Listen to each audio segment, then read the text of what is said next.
Bapak Gembala Sidang Saudara, Bapak Pendeta Titus yang sudah mempercayakan kepada saya untuk saya boleh menyampaikan kebenaran firman Tuhan. Terima kasih Pak Titus. Terima kasih Ibu Rina. Saya baru pertama kali ada di tempat ini. Ya.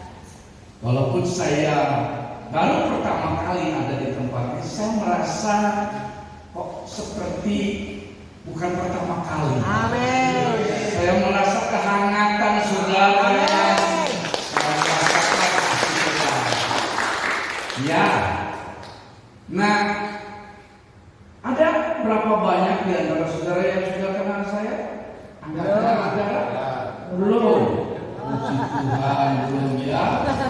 Ya, nama saya Syarif Hidayatullah. Ya. Syarif itu dalam bahasa Arab artinya mulia. Hidayah itu petunjuk. Tullah itu dari Allah. Jadi artinya Syarif Hidayatullah itu artinya petunjuk yang mulia yang datangnya dari Allah. Nah, saya sudah dapat petunjuk yang mulia itu karena itu saya ada di gereja ini. Amin. Saya ada di dalam Tuhan. Amin. Amin, saudara. Ya. Nah, sebelum saya menyampaikan firman Tuhan, saudara, saya ingin ada sesuatu yang saya punya aturan main. Walaupun kita sedang tidak main-main, kita sedang ibadah, tapi saya punya aturan main.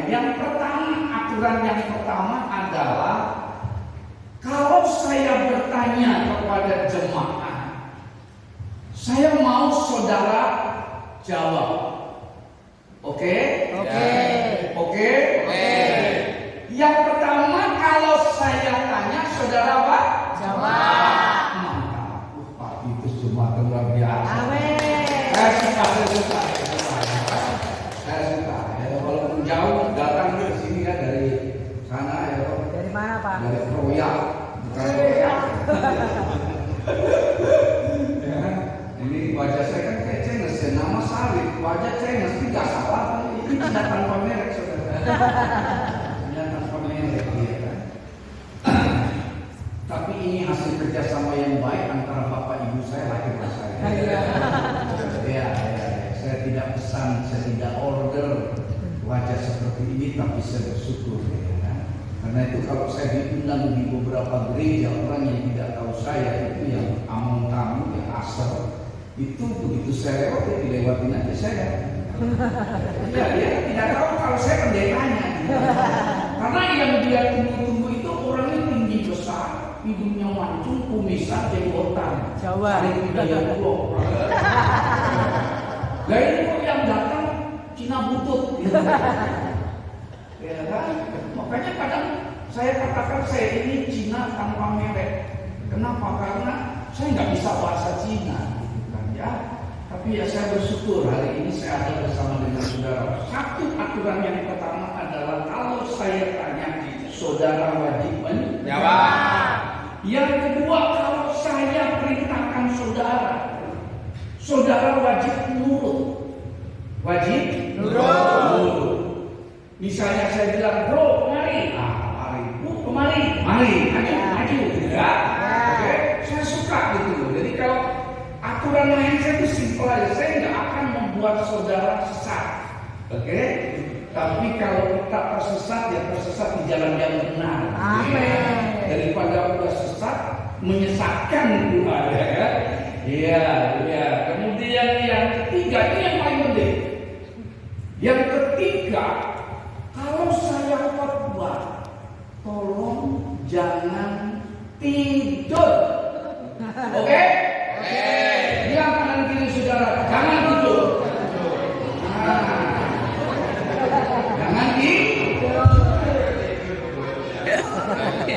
Kenapa kok jangan tidur Pak Pendeta?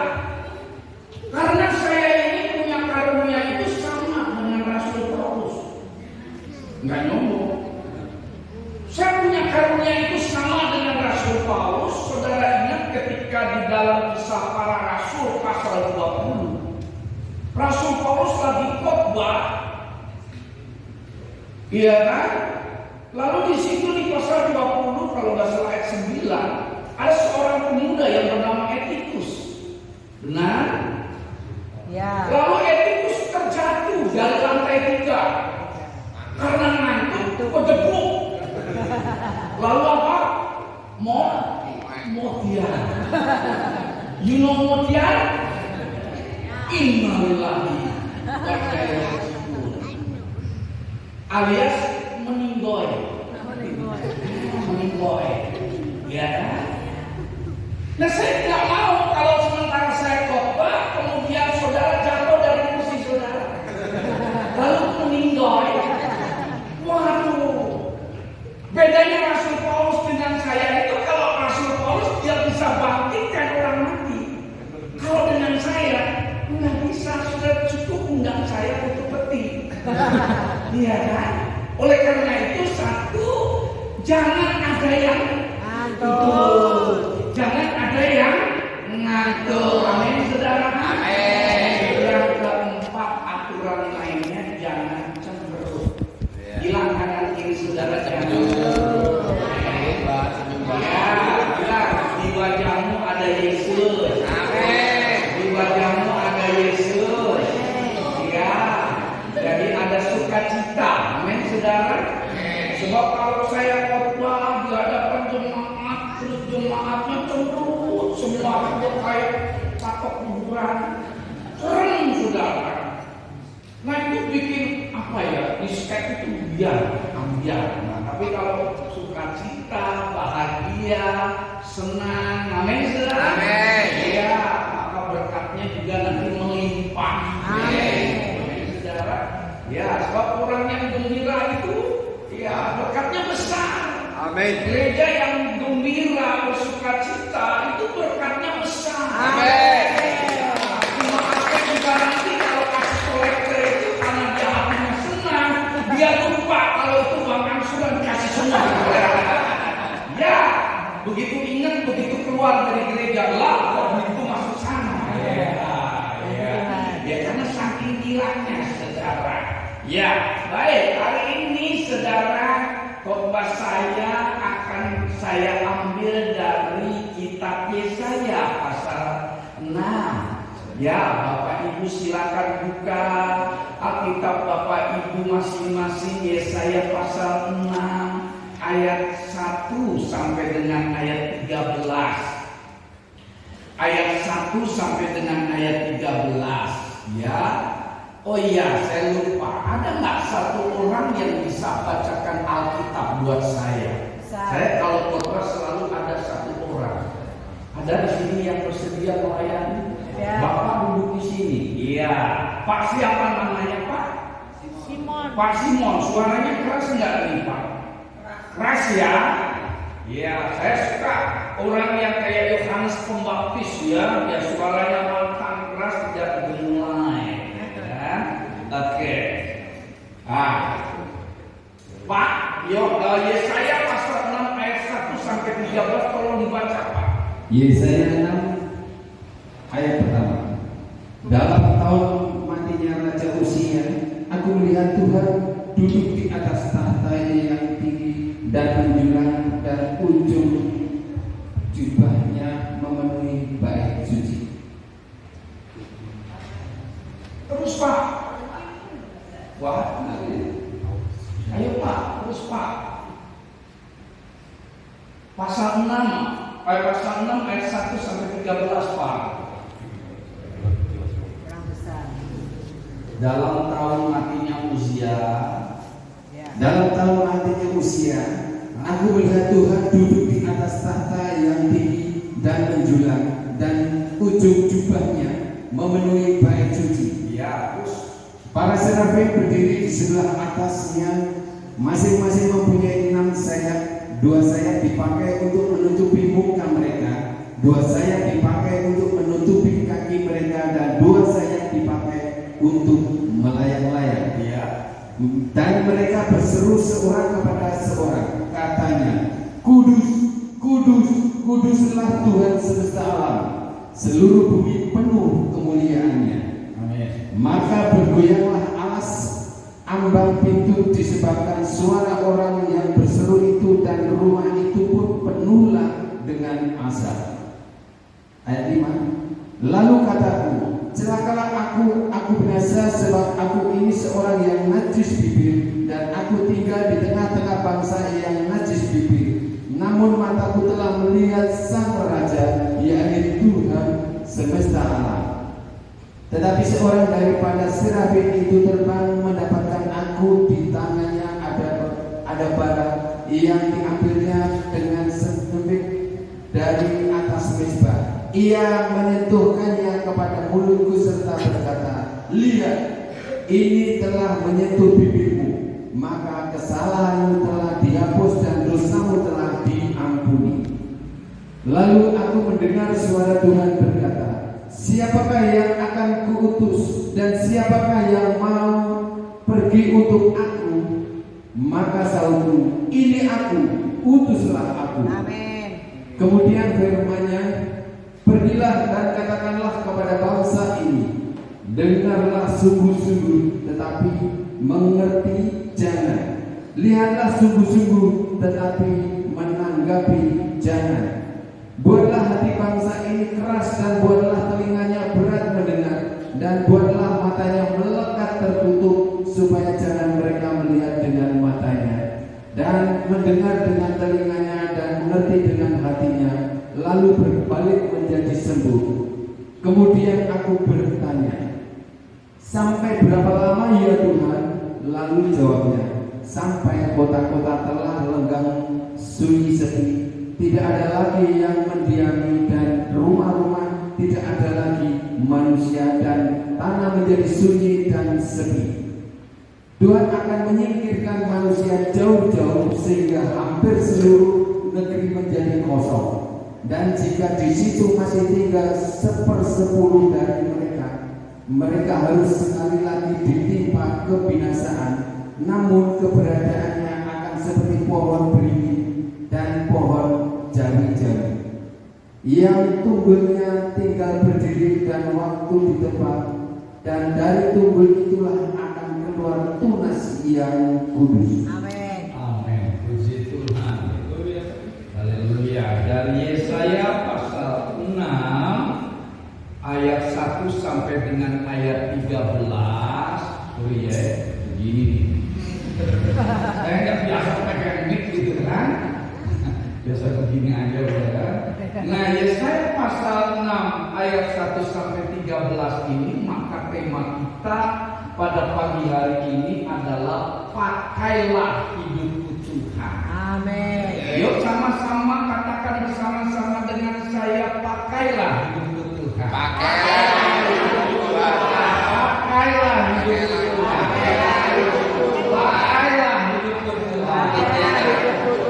Ya, saya berharap ini menjadi satu doa kita bersama. Amin. Satu pengharapan kita bersama bahwa kita semua rindu dipakai Tuhan. Amin. Dengan segala keterbatasan, Tuhan tetap akan pakai kita. Amin. Dengan segala talenta, dengan segala karunia yang ada pada diri kita, Tuhan akan pakai kita. Amin. Nah, saudara, kita lihat di dalam kitab Yesaya pasal 6 ayat 1 sampai dengan ayat 13 ini, kita melihat di sini ada seorang nabi yang bernama Yesaya. Dia hidup sekitar abad ke-8 sebelum Masehi. Pada waktu itu, di zaman wafatnya Raja Uzia, di situ Nabi Yesaya melihat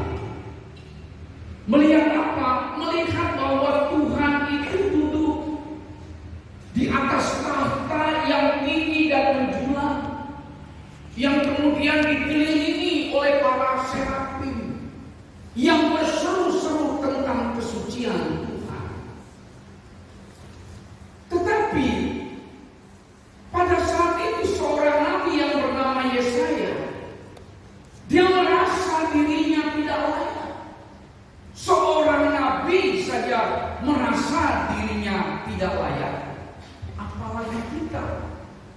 nabi bukan. Iya kan? Tapi seorang nabi yang bernama Yesaya ini, dia merasa dirinya tidak layak. Dia merasa dirinya adalah seorang yang najis diri. Di tengah-tengah masyarakat yang tinggal dalam keadaan najis diri, di tengah-tengah itu Nabi Yesaya bisa ketemu dengan Tuhan, melihat Tuhan duduk di atas tahta.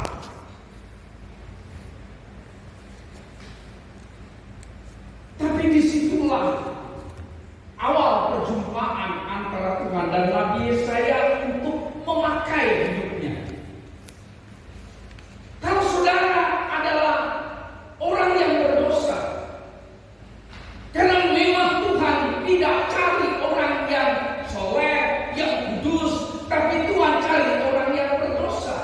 Saudara dan saya orang berdosa, dicari oleh Tuhan untuk apa? Untuk dikuduskan, disucikan oleh Allah, supaya saudara layak untuk melayani Tuhan. Amin. Itu sebabnya di sini, ketika seorang merasa tidak layak, Tuhan sadar diri. Tuhan sadar diri. Tuhan tahu diri. Jadi Tuhan kita adalah Tuhan yang sadar. Tuhan yang juga tahu diri. Oh ya, dia nggak layak. Karena itu perlu dia dilayakkan. Bagaimana cara dia dilayakkan? Maka ada cara Tuhan. Cara Tuhan adalah sepertinya dari ayat ini kok sadis. Iya kan? Sadis. Kenapa? Supaya bisa bayangkan Tuhan ambil bara api dari mesbah, kemudian kita melihat di situ didekatkan ke bibir. Oh, mungkin saudara berpikirnya seperti itu, tapi bukan seperti itu, bukan. Ini hanya merupakan bahasa simbol. Bahasa simbol yang menyatakan bahwa bara api adalah berbicara tentang kesucian, kekudusan Tuhan. Dan bara api ini diambil dari mesbah Tuhan, yang merupakan mesbah itu merupakan tempat di mana korban-korban dipersembahkan kepada Tuhan. Dan mesbah itu merupakan tempat yang suci, yang kudus, di mana di situ Tuhan bisa bertemu dengan manusia. Jadi itu bahasa simbolis, kan gak lucu. Jemaat GBI sana mau dipakai sini lambemu tak pakai besi kalau itu dari mesbah ya gak lucu. Bibirnya langsung ngomong gue, gak lucu, udah seperti ini. Ini hanya bahasa simbol, ya, bahasa simbol. Untuk apa? Ya untuk supaya manusia yang tadinya berdosa dikuduskan, disucikan, dilayakkan, lalu supaya dia bisa berkenan di hadapan Tuhan, lalu dia bisa berkomunikasi dengan Allah. Amin. Amin. Itu tujuannya. Karena itu kemudian Yesaya dikuduskan. Ya, kalau kita lihat di sana, Yesaya dikuduskan, disucikan, dosanya diampuni. Karena dosa itu tabir penghalang. Untuk manusia itu berkomunikasi langsung dengan Tuhan itu, dosa itu menghambat. Ada tabir penghalang yang membuat kita itu susah berkomunikasi dengan Allah. Karena itu dia dikuduskan dulu, disucikan dulu, kemudian kudus, suci, layak, baru dia bisa komunikasi dengan Tuhan, dia bisa dengar suara Tuhan. Jadi kekudusan, pentingnya kekudusan adalah supaya kita dengar suara Tuhan. Amin. Amin. Amin. Katakan sama-sama dengan saya. Kekudusan Kekudusan itu penting. itu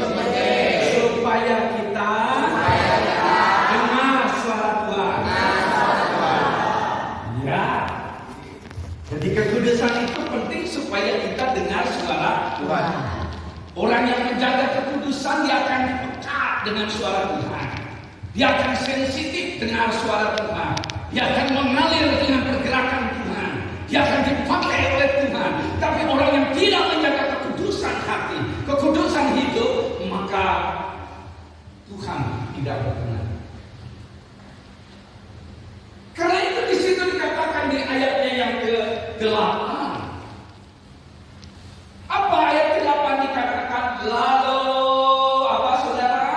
Aku mendengar suara Tuhan berkata. Ya, aku Mendengar. Setelah itu, setelah disucikan, setelah kesalahannya dihapus, setelah dosanya diampuni, dosa diampuni, kesalahan dihapus, maka di situ dia dikuduskan, disucikan, dia layak. Maka di situ dia bisa mendengar suara Tuhan. Penting sebuah kekudusan. Kekudusan itu supaya kita dengar suara Tuhan. Lalu setelah kita dengar suara, kita bisa komunikasi dengan Tuhan.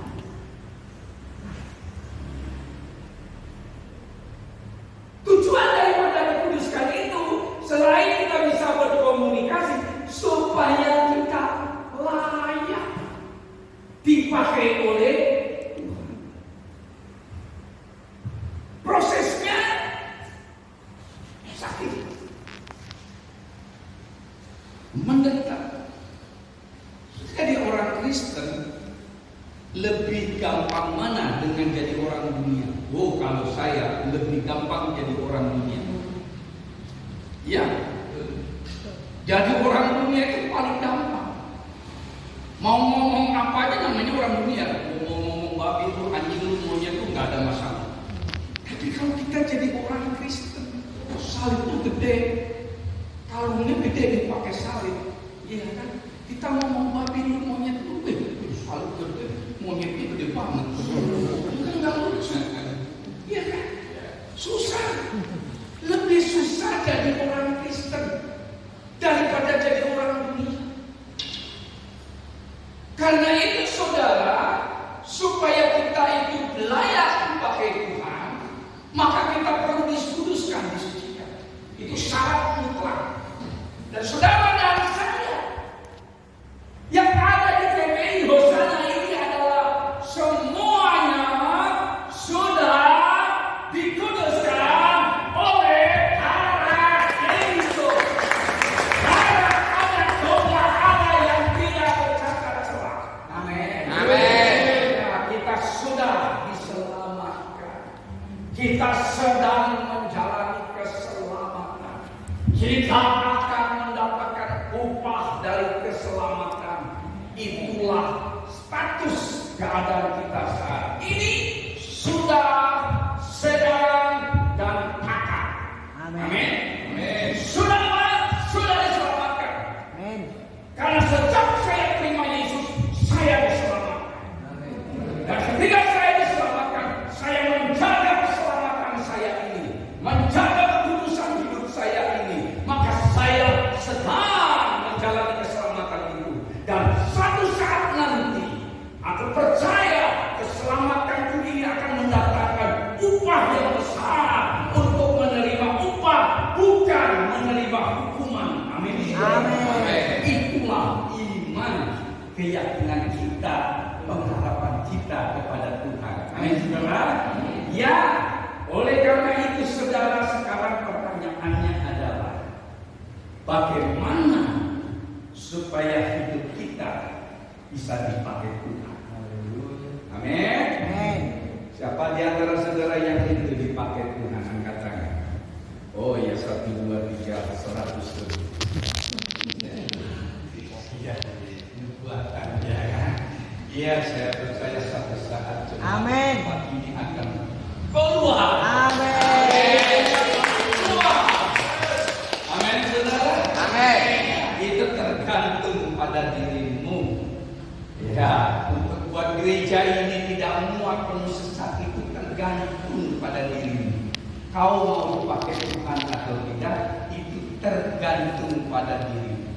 Amin, saudara. Amin. Ya, sekarang bagaimana supaya kita bisa dipakai Tuhan? Yesaya katakan tadi adalah ketika Tuhan berkata, siapakah yang akan aku utus?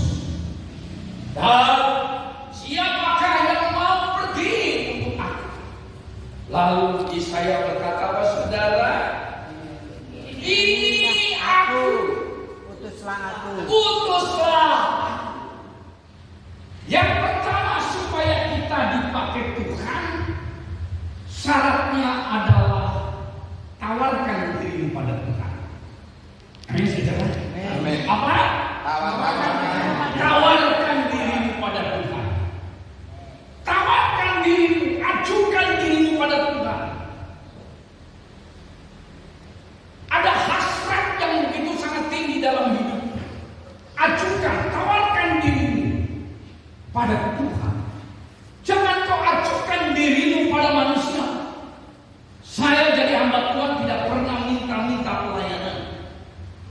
Termasuk di tempat ini saya pun tidak pernah minta kepada Bapak Pendeta Titus untuk saya bisa berkhotbah di tempat ini. Tapi Tuhan bisa pakai cara, karena cara Tuhan bukan cara saya. Amin. Ya, tiba-tiba Bapak rohani saya, Bapak Edi Gunawan berkata kepada saya, "Nak, mau nggak kalau saya atur khotbah pelayanan di tempat Pak Titus?" Saya bilang, "Ya kapan ya, Bi? Coba diatur dulu karena jadwal saya juga kalau minggu saya ini kan pelayan Tuhan yang keliling-keliling khotbah yang minggu." Iya kan? Jadi atur jadwal dulu. Oh, kebetulan diminta kok ya pas kosong. Tanggal 27 saya lihat, oh iya, cocok, nggak apa-apa, kosong. Akhirnya saya bisa ada di sini. Tapi saya di sini itu karena Tuhan. Amin. Saya tidak kenal Pak Titus, saya tidak kenal Murina, saya tidak kenal. Saya juga tidak kenal saudara. Tapi Tuhan kenal saya, Tuhan kenal saudara. Lalu Tuhan berkata, saya sudah waktunya kau ke tempatnya Pak Titus. Di sana ada anak-anakku, sampaikan isi hatiku bahwa aku akan memakai GPI Hosana untuk memuliakan.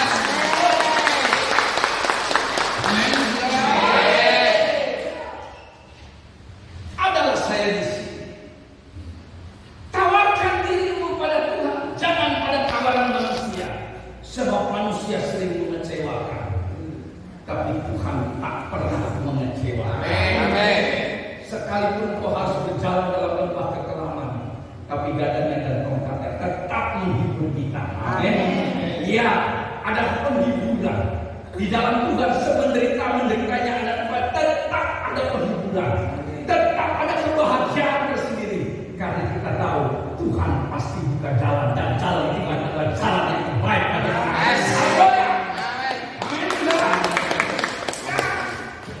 Jadi yang pertama adalah tawarkan diri.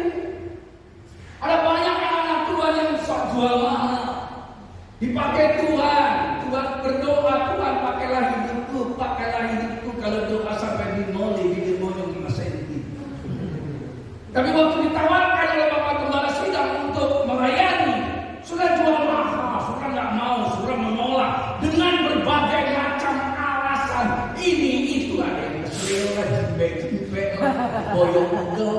Lebih repot, Pak. Iya kan? Repot. Ya, puji Tuhan di sini nggak ada ya. Amin. Di sini mah nggak ada yang ngaku. Nggak ada bener memang sudah. Penyakitnya semua ya, penyakitnya orang susah semua ya. Kolesterol kan penyakit orang kaya. Ini penyakitnya jimpe-jimpe, boyok-boyok ya. Ya kan, ya, penyakitnya orang kaya kan kolesterol, tinggi, kebanyakan makan ya. Ya, saudara lihat, tawarkan diri pada Tuhan. Tuhan pakailah itu, dan Tuhan tahu diri. Dia nggak akan pernah pakai saudara yang saudara nggak mampu. Ingat baik-baik. Tuhan tahu diri. Tuhan tahu diri. Dia juga sadar diri. Dia nggak mungkin pakai orang yang suaranya kayak gerobak patah, disuruh jadi song leader, itu rusak suasana. Benar saudara? Iya kan? Ya kan gak lucu. Udah suaranya gerobak patah dipasang jadi sound leader. Ini semua sound system rusak. Tuhan tahu diri. Dia akan pakai orang yang sesuai dengan talentanya, sesuai dengan karunia-Nya. Pak, saya nggak bisa, ya belajar. Amin, sudah. Amin. Dimulai dari belajar, jadi kemudian bisa dan ngerti, lalu dari itulah sekarang dipakai. Jangan pernah nolak, saudara. Ya. Belajar dulu, pasti bisa deh. Amin. Kalau engkau serahkan semua pada Tuhan, Tuhan yang akan bertindak. Amin. Yang penting kamu mau apa enggak, itu aja simpel. Ya, mau apa enggak? Kalau mau ya katakan Tuhan, ini aku. Utus aku, pakai aku Tuhan. Sebagai alatmu, pasti Tuhan pakai. Itu yang pertama. Tawarkan dirimu kalau engkau mau dipakai Tuhan. Jangan tawarkan pada manusia, tapi tawarkan pada Tuhan. Yang kedua adalah buka hatimu. Buka hatimu dan buka pikiranmu. Oke? Buka apa? Hati dan pikiran. Hati dan pikiran itu suami istri loh. Iya, saya mau kasih tahu. Hati dan pikiran itu suami istri. Dia saling berkaitan. Dia saling berhubungan. Dia saling connect. Antara hati dan pikiran itu 11-12. Kadang selaras, kadang bertolak belakang. Itu 11-12 yang saya maksud. Tetapi kalau kita mau dipakai Tuhan, buka hati kita hanya untuk Tuhan. Buka pikiran kita hanya untuk Tuhan. Berada di channel Tuhan. Sehingga waktu kita berada di channel Tuhan, yang kita tangkap itu suara Tuhan. Bukan suaranya tante Lucy. Nangkap itu saya? Ya. Sehingga akhirnya kita jadi hambanya Tuhan. Bukan hambanya Tuhan. Tapi Tuhan. Bukan. Sebab ada orang saudara dengar firman Tuhan di-reject. Sudah tahu reject? Ditolak. Dia bilang begini, udah dengar firman Tuhan loh, mampus lu. Dia ngelirik di sebelahnya, mampus lu. Padahal kan firman bukan hanya untuk yang di sebelah, untuk lu juga. Tapi kadang-kadang kita tuh sok reject gitu. Ya kan? Jadi kalau yang ini untuk gua, ini untuk gua, yang senang-senang aja. Begitu yang menempelak, yang menegur dosa, wah ini cocok buat yang sama itu. Wah cocok ini buat Pak Ijo. Wah ini cocok ini untuk anu ini aja. Kalau kita dengar suara Tuhan, buka hati kita, jangan keraskan hati kita, buka pikiran kita. Karena pikiran ini adalah arena pertemuan. Karena itu kalau kita pelajari dalam Roma pasal 12, karena itu berubahlah oleh pembaruan akal budi. Supaya dengan kamu berubah dalam kamu mensikapi akan suara Tuhan, maka di situ kau akan bisa membedakan mana kehendak Allah, mana yang bukan kehendak Allah, mana yang baik dan mana yang tidak baik. Kau akan bisa tahu. Kalau kamu mau hidup berubah, mulai hari ini berubah. Bagaimana caranya berubah? Ya buka hatimu, jangan keraskan hatimu. Buka pikiranmu, supaya hati dan pikiranmu selaras dengan kebenaran-kebenaran firman Tuhan. Itu yang kedua. Yang ketiga apa? Yang ketiga supaya hidup kita dipakai Tuhan adalah kembangkanlah kebiasaan yang baik. Sama-sama dengan saya ucapkan. Kembangkanlah kebiasaan yang baik. Iya kan? Kenapa? Karena kita punya kebiasaan itu ada dua macam. Satu baik, satu buruk. Nah, kebiasaan yang buruk itu buang. Buang kalau mau dipakai Tuhan, kebiasaan yang buruk buang. Malas, kebiasaan suka judol, ya. Buang. Kebiasaan yang gak baik, buang. Tapi kebiasaan yang buruk buang. Kebiasaan yang baik ambil. Amin. Ya, buang. Ya. Oleh karena itu, saya mau kasih tahu buat saudara bahwa kebiasaan kita akan menentukan masa depan kita. Amin. Yuk sama-sama bilang kebiasaan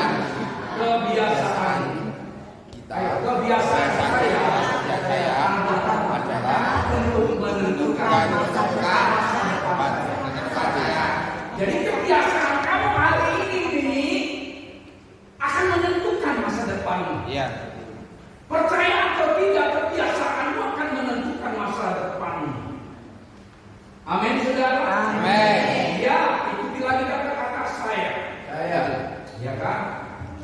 Ya kan? Ikuti kata-kata saya ya. Hidup bukan nasib.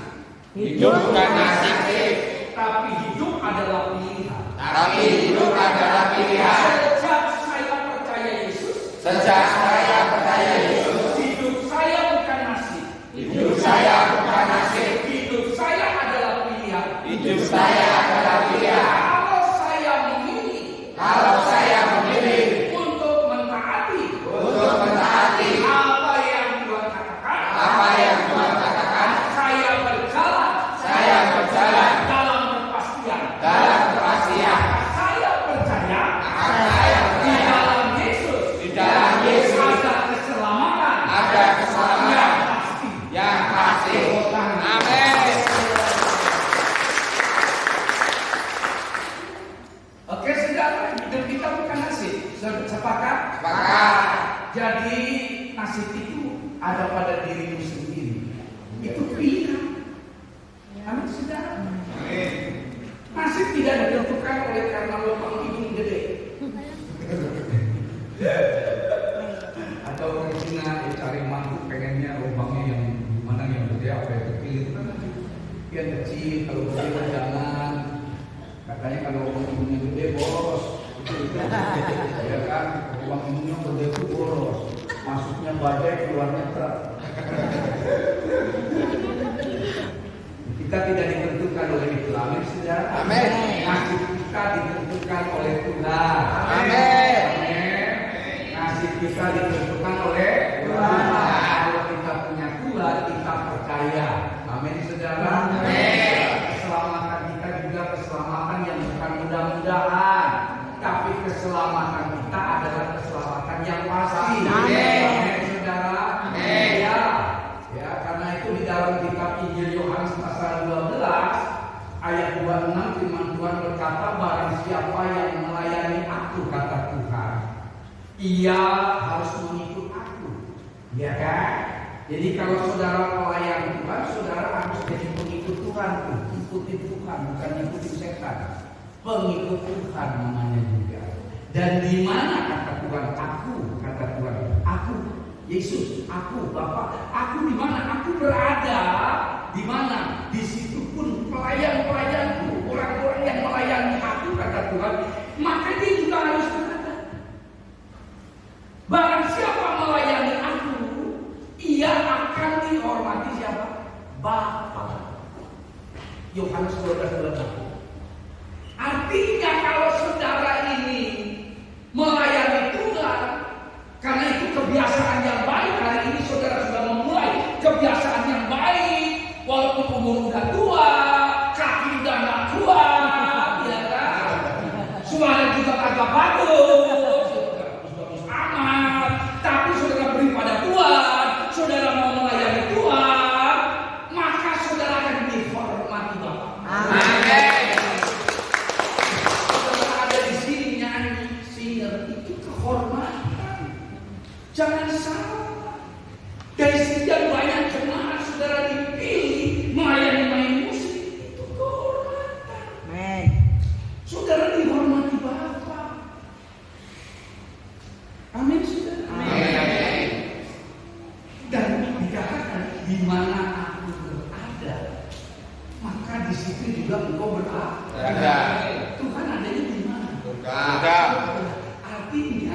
saudara dijamin kalau saudara melayani Tuhan, saudara masuk surga. Amin. Saudara, Amin. siapa yang rindu masuk surga? Semua pengen masuk surga. Benar mau masuk surga? Tapi yakin. Kalau saudara nanti mati juga masuk surga, yakin. Kalau mudah-mudahan. Yakin. Berapa saudara di antara saudara yang yakin mati masuk surga? Haleluya. Puji Tuhan, saya senang sekali. Sekarang angkat tangan lagi buat saudara. Siapa yang mau mati hari ini? Semua. Tadi katanya yakin. Kalau mati masuk surga. Kalau dipandang sekarang mau mati kok pada turun semua. Oh lala, jemaat di sana. Ya, BRI belum lunas. Saya tahu kan saudara belum lunas, ada yang belum kawin, atau ada yang belum lunas utang-utangnya, jadi ya mesti berat. Kalau saya sih sudah siap-siap saja.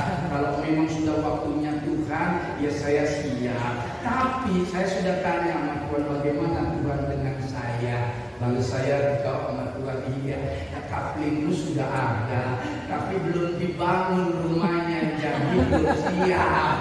Walaupun di rumah bapakku banyak tempat tinggal, tapi baru dapat kapling, rumahnya belum jadi. Tempat itu gimana? Oh, tidak pasang genteng.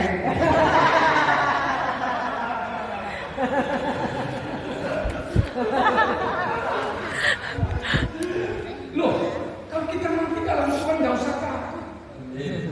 Jaminan keselamatan kita pasti. Kita kumpul kembali reuninya. Amin saudara. Dengan Bapa di surga kita ketemu Tuhan Yesus. Amin saudara. Iya. Karena itu kita nggak usah takut saudara. Karena itu tetap kembangkan kebiasaan-kebiasaan yang baik, yaitu tetap melayani Tuhan. Kemudian yang kedua, untuk mengembangkan kebiasaan yang baik yang kedua adalah saudara baca firman setiap hari. Amin. Apa saudara? Baca firman. Baca firman setiap hari. Bukan lihat drakor. Yuk. Halo? Dia rajin, dia drakor, dia tapi baca firman. Baca firman bukan hanya sekedar baca, tapi paham. Baca firman, pahami firman, dan praktekkan firman. Itu yang paling penting, baca, pahami. Sebab ada banyak orang Kristen cuma baca. Pasal demi pasal baca. Di gereja kalau dengan khotbah pendeta baca, tapi tidak paham. Pulang dari gereja ditanya, tadi khotbahnya apa? Dia bilang lucu. Jadi ingatnya cuma pendeta lucu. Isi ayat lupa. Tapi ini bukan GBI Hosana, ini jemaat di sana. Sana sini sami mawon. Iya. Kalau kita baca firman, baca itu pahami loh. Jangan sekedar baca, tapi pahami. Kalau kita paham, itu enak. Seperti kita lihat rambu-rambu lalu lintas. Oh, hijau, oh jalan, merah, oh berhenti. Oh kuning, oh saya harus hati-hati. Kan begitu kan? Firman Tuhan apa bedanya? Sama aja, rambu-rambu kehidupan kita. Nah di Indonesia negara Konoha ini memang aneh. Begitu lampu hijau dia nggak mau tetap jalan. Dipegangin kita tunggu lama. Itu lampu merah, iya kan? Iya toh. Begitu hijau, dia nggak jalan. Dia diem aja lama.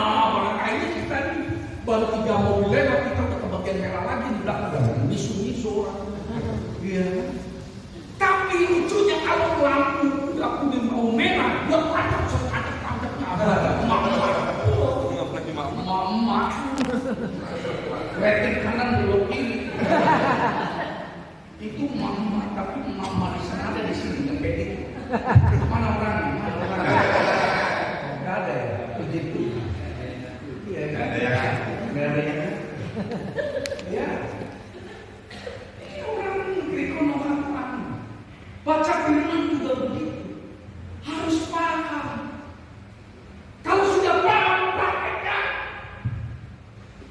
Sebab kalau kita nggak paham baca ayat, prakteknya nanti jadi salah, jadi keliru, Pak, Bu, keliru. Coba bisa bayangin, petinju rohani, dia baca ayat, dia paham, dia kan, mata ganti mata, dia kan, gigi ganti gigi, tampang pipi kanan kasih pipi kiri, begitu dia bertanding, kasih lagi tahu. Kenapa nggak paham ayat? Iya kan? Karena praktek ayat salah baca, tapi nggak paham ayat, praktek itu. Maksudnya itu kalau kita ada orang buat jahat, jangan balas dengan jahat, balas dengan kasih, balas dengan pengampunan. Amin. Amin. Tandanya orang Kristen, itu tandanya gambar salib besar, itu tandanya hablum minallah wa hablum minannas. Saudara dapat maksud saya? Ya. Hubungan vertikal dan horizontal antara Tuhan dengan manusia, manusia dengan manusia itu salib. Oke? Oke. Jadi kita harus saling mengampuni, saling mengasihi, jangan malas. Ini di gereja kadang kita sama-sama saling bersama.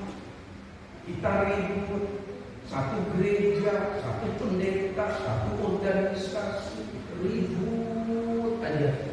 Apalagi kalau mau acara Natal, ngebrundel, ngomong ini itu. Iya kan? Banyak. Tapi di sini nggak ada semua baik, baik semua. Wajahnya wajah-wajah baik-baik semua. Amin. Tuhan Papitus baik-baik semua. Amin. Hoki semua di wajahnya. Amin. Bapak saya kalau saya bilang jelek nanti saya punya cerita Pak. Saya Papitus. Apalagi punya tato gede malu saya. Tatonya gambarnya naga. Sekarang karena anak Tuhan diganti tatonya gambar cacing. Gambar tobat.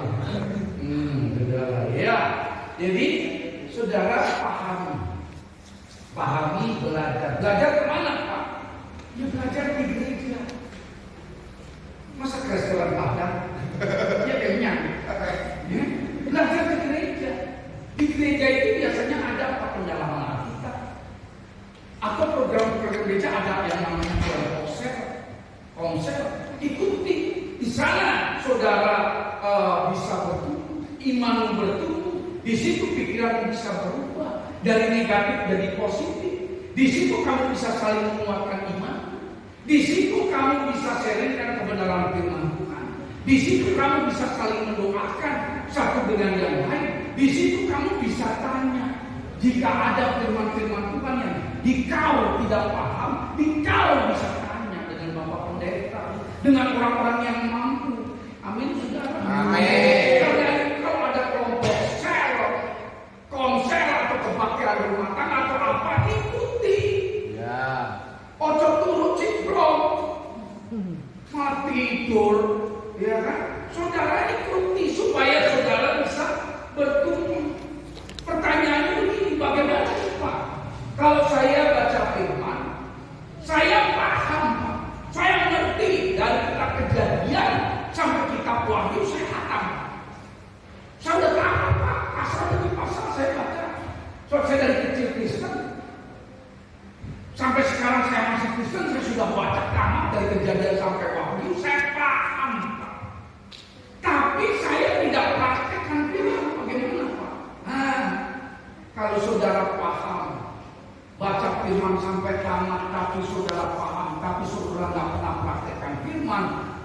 namanya pikun.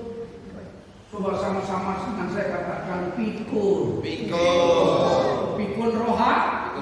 Ada nggak ayat pikun rohani? Ada. Yuk coba buka sama-sama. Yakobus 1, 2, 3, 2, 4. Yuk dibaca coba. Ayo Yakobus 1 ayat 2, 3 sampai dengan ayat 2, 4. Saudara-saudaraku, anggaplah sebagai Yakobus berapa itu? 1 ayat 23. 2, 3, 2, 4. Iya. Pak itu jangan nangkep Pak. Sebab jika seorang hanya mendengar firman Tapi saja yang benar Pak. dan Sebab tidak melakukannya, ia adalah seumpama seorang yang sedang mengamat-amati mukanya. dia sedang amat-amati apa saudara? Mukanya Mukanya terus. yang sebenarnya di depan cermin. Dia ada cermin diamati di wajahnya. Wajah gua ganteng juga ya. Kepala gua glowing nih gitu kan.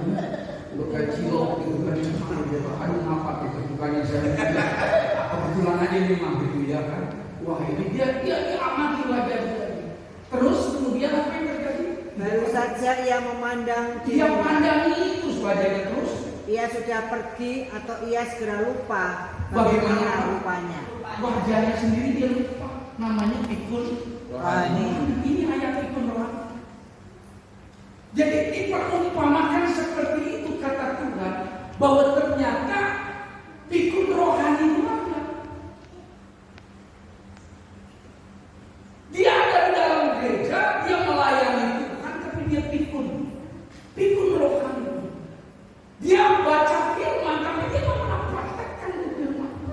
Tapi jemaat yang benar, kalau dia dengar firman, dia catat, dia praktekkan, karena ini adalah pesan wasiat Tuhan hari ini untuk saya. Kalau hari ini saya dengar suara Tuhan, baik itu enak atau tidak enak, nyaman atau tidak nyaman, hari ini adalah tugas saya untuk saya praktek firman Tuhan. Kalau firman Tuhan katakan saya hari ini harus memberi, saya harus beri. Kalau firman Tuhan katakan saya harus berdoa, hari ini saya akan terus rajin berdoa. Begitu, itu yang benar, saudara. Respon hati kita. Amin. Jadi bahwa kita itu hidup yang takut kepada Tuhan, bukan takut kepada manusia, tapi takut kepada Tuhan, memiliki hati yang dekat dengan Tuhan. Orang Kristen ini susah. Ada ayatnya dia melawan, apalagi nggak ada ayatnya.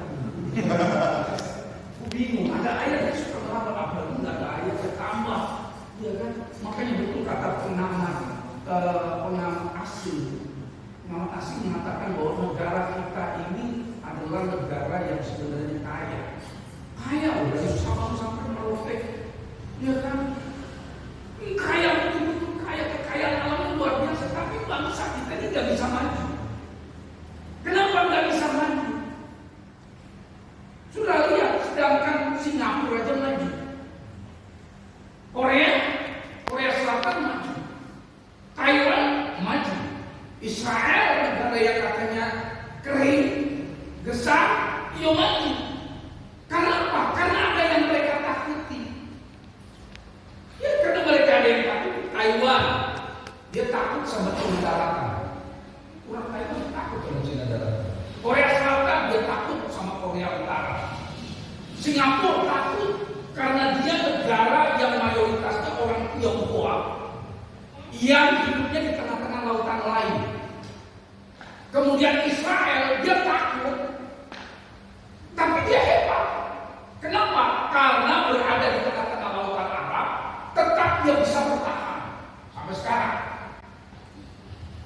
Indonesia gimana? Indonesia Tuhan jadi kita.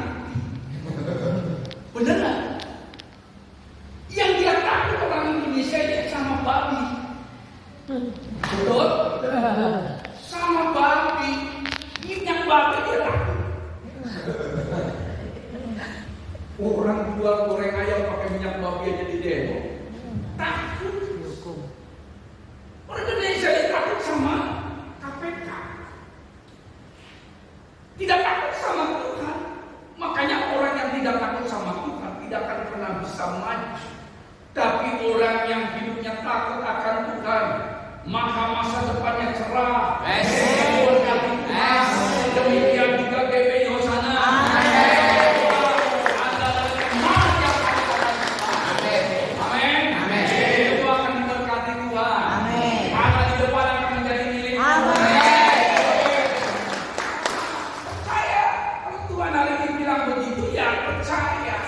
meyakini. Ya, tangan di depan bukan perkara yang besar, tapi perkara yang kecil. Amin. Tapi pertanyaannya adalah, sudahkah kau mau melayani aku? Iya, layani Tuhan itu nggak harus dengan khotbah, main musik, nyanyi. Ya, dengan apa yang kau bisa lakukan, apapun, dengan kata, dengan tenaga, dengan waktu, dengan doa, semua kita bersinergi, saling bantu, saling bahu membahu, sehingga kita menjadi anak-anak Tuhan yang kompak. Amin. Amin. Ya, wujudkan tangan depan gimana? Amin. Sudah. Amin. Kalau dulu saya ingat kalau waktu pengen punya gereja, kita ada janji iman. Iya, janji iman. Ya, jemaat masing-masing janji iman. Ya, imannya sesuai dengan iman dia. Ya, imanmu, keyakinanmu mampunya bisa bantu berapa? Oh, saya mampu misalnya dalam tahun depan kita bisa beli tanah sana. Oh ya, saya punya iman saya bantu 1 juta. Oh, saya 2 juta. Oh, saya 10 juta. Oh, saya 100 juta. Puji Tuhan. Oh, haleluya, Pak Simon minta 1 M. Amin. Bisa pakai begitu? Bisa. Bisa. Amin, saudara. Amin. Jangan takut, saudara. Kemudian yang berikutnya, kebiasaan yang baik yang berikutnya, yang berapa? Yang ketiga. Yang ketiga ya. Yang ketiga adalah jangan pernah bosan untuk berdoa dalam segala perkara. Amin. Katakan sama-sama, nggak bosan untuk berdoa. Bosan untuk berdoa. Bilang kanan kiri saudara, bilang jangan bosan. Jangan bosan. Amin, saudara. Ya, saudara jangan pernah bosan